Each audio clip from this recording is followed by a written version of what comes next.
Hey everyone, welcome back to my channel, The English Podcast, the place where we unlock real, practical English that helps you sound natural, confident, and fluent. I'm your host Anjali, and today's episode is going to be super useful for your daily conversations. We are talking about 10 everyday phrases that native English speakers use all the time. These are not grammar book phrases, these are real life expressions that you will hear in coffee shops, office streets, and even Netflix shows. Let's get right into it. If you ever felt like your English is correct but still sounds a little robotic or formal, you are not alone. That's because textbook English is different from how people actually speak.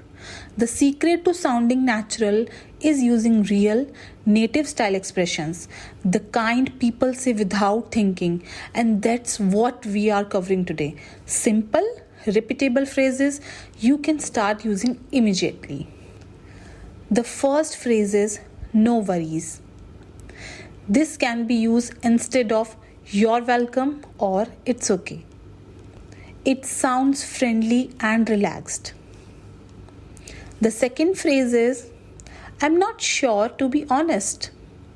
It can be used when you don't know something but want to sound polite and natural. For example, I'm not sure to be honest, let me check. The third phrase is, sounds good, means okay or I agree. For example, let's meet at 6. Sounds good. The fourth phrase is, let me think. A natural pause phrase when you need a second. For example, let me think, maybe we can go tomorrow. The fifth phrase is, it depends. A super common response when something is not fixed or clear. For example, will you go to the event? Then you say, it depends on my schedule.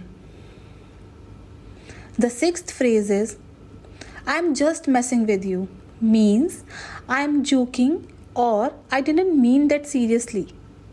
For example, you are fired, just kidding, I'm just messing with you. The seventh phrase is, that makes sense. It is used to show you understand and agree with someone's explanation. For example, oh, so you cancelled because of the rain. Yeah, that makes sense. The eighth phrase is, I am good, thanks. This is a casual way to say no thank you. For example, do you want more coffee? I am good, thanks. The ninth phrase is, I get what you mean. Means, I understand your point. For example, it's tough working late every night. Yeah, I get what you mean. The 10th and the last phrase of this segment is fingers crossed. It is used to wish someone luck or hoping for something. For example, I have my exam results tomorrow. Fingers crossed. So try using 2 or 3 of these in your conversation this week. Speak out loud, record yourself. The more you use them, the more natural they will come. And that's a wrap on today's episode. Thank you so much for listening to the English podcast. I hope these phrases help you sound more fluent and confident in everyday situations. Which phrase was your favorite? Or did I miss one that you hear more often? Let me know by dropping a comment in the comment section.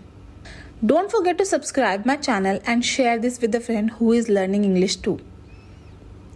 Until next time, speak naturally, speak confidently, and remember, practice is power.